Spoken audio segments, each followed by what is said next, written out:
like to just take a moment to thank you so much for your time. I really appreciate you taking your time to listen to my perspective and to listen to my viewpoint, and I really appreciate it.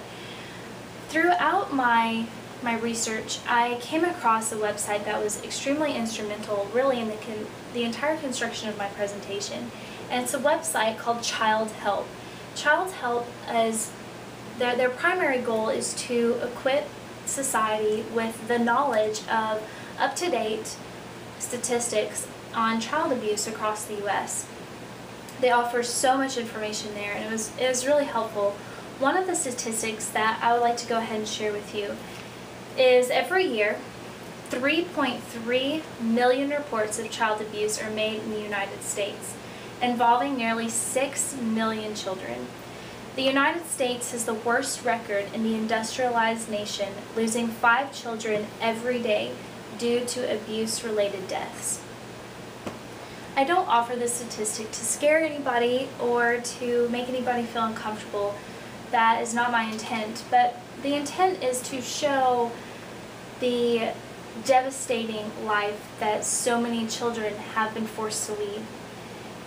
In the time that we have together, I would like to share my perspective on the growing problem of child abuse in the Washington County area, and what I believe the elementary school system has the power to do once educators are equipped with the knowledge on detecting and addressing suspected child abuse. As mentioned, child abuse is a devastating aspect of the society that we live in, but I would like to bring this a little bit closer to home. Carol Bauer, who works with an organization called Resources Aimed at the Prevention of Child Abuse and Neglect, also referred to as RAPCAN, she argues that several forms of child abuse are often directly linked to poverty. After considering the socioeconomic groups in the area, I became curious to see what the percentage of poverty in the Washington County area. However, before we can address the percentage of poverty in the percentage of residents living in poverty, we must first understand what poverty even is. And according to the U.S. Census Bureau, the average household containing 3 individuals with an annual income of $17,000 or less or below are well within the boundaries of poverty. Now, with that understanding, the U.S. Department of Agriculture released the 2011 poverty percentages that revealed in Washington County 27% of newborns to 17-year-olds live in poverty. That's 27% of newborns to 17-year-olds that are living under or sharing $17,000 or below a year. They're eating on that. They're probably not able to address medical or anything like that, but that's beyond the scope of what we are talking about today. But it's devastating to think of that large. It might not seem large, but really for anybody, any child to have to grow up in that environment, it's worth trying to take a stand to address. And once I came across this information, I was interested to see what the Washington County Health Department, what kind of information they might offer on this topic. And I came across the site, and the Washington County Health Department site states that after reviewing the Washington County Community Assessment primary and secondary data, the Health Coalition selected the top 3 priority health problems for Washington County in 2009. And these include number 1, child abuse and neglect, number 2, alcohol and substance abuse, and number 3, smoking and health. The site went further to say that it is not unusual that these behavioral risk problems could coexist in a community. When families are stressed due to low economic conditions, lack of transportation, and other social issues, they often turn to less healthy behaviors. Taking this insight, paired with the quote that I offered earlier from Carol Bowen, the research would suggest that there is a strong correlation between low income areas and child abuse. You may be asking, what does this have to do with Washington County elementary schools? Considering the primary economic group within the area, I think it is safe to say there is a high population of students coming from low-income families, and they are attending the elementary schools within your district.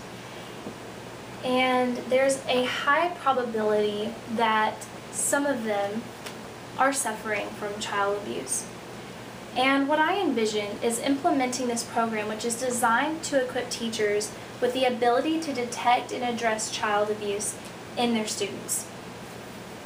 When I was looking over the policies that you have applied to the schools in your district, I was so pleased to come across the registered sex offender and the child abuse and neglect policies that you have implemented in your schools.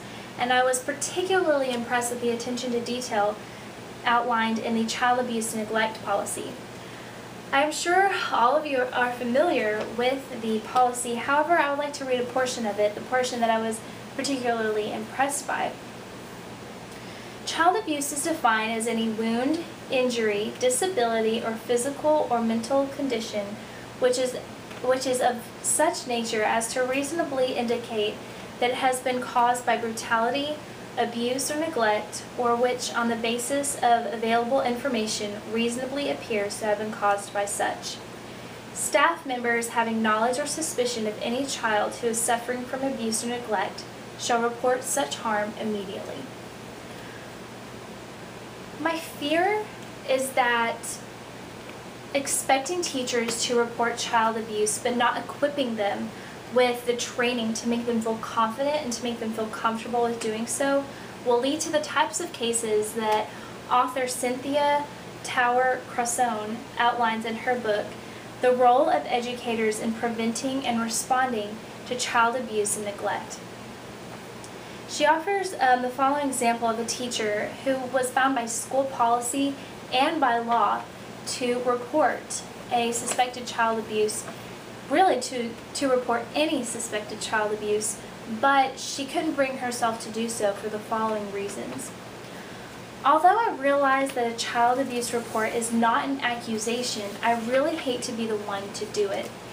What if the parents become angry with me? What if I don't know what I'm looking for? This educator demonstrates one of the reasons why people do not report suspected child abuse. The American Humane Society states, among the most frequently identified reasons for not reporting is lack of knowledge about child abuse and neglect. The program that I'm wanting to implement into the Washington County school system would do just that. It would equip teachers with the ability to not only detect child abuse, but also to gain the confidence to report it. Dr. Carrie Ann Welsh led a study entitled Critical Factors in Teachers Detecting and Reporting Child Abuse and Neglect.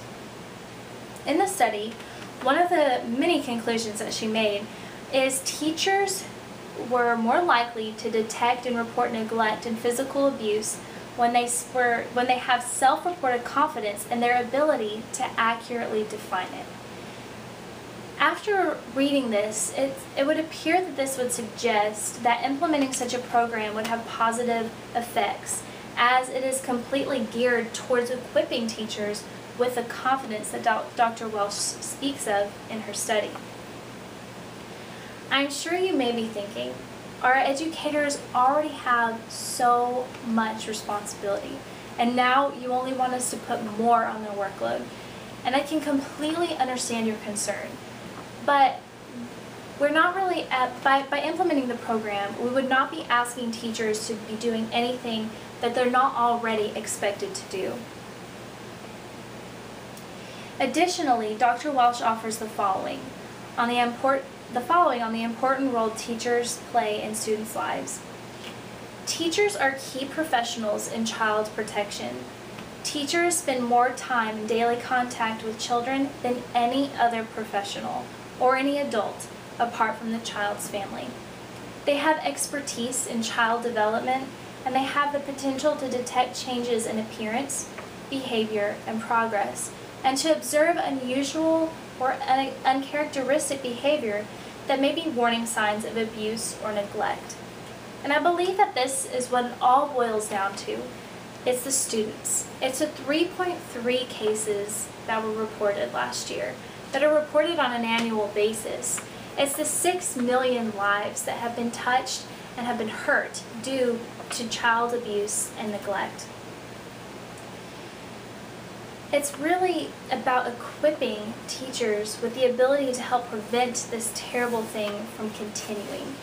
And that's another important thing to note, is that we're not asking teachers to become the new hero, to become the new police, that they have to do all of this extra work. All we want is for them to gain the training so that way they can have the knowledge and the confidence to be able to report the suspected child abuse of a student that they see every day. And it's so important, because yes, we can't necessarily prevent it from ever happening, but we can prevent it from continuing. As Dr. Welsh offers the following, and I believe that this is the essence of the reason why this program must be implemented into the Washington County schools, is teachers detecting and reporting of child abuse and neglect can be considered a critical first step towards addressing the lifelong impacts of abuse and the prevention of further generations of abusing and neglecting families.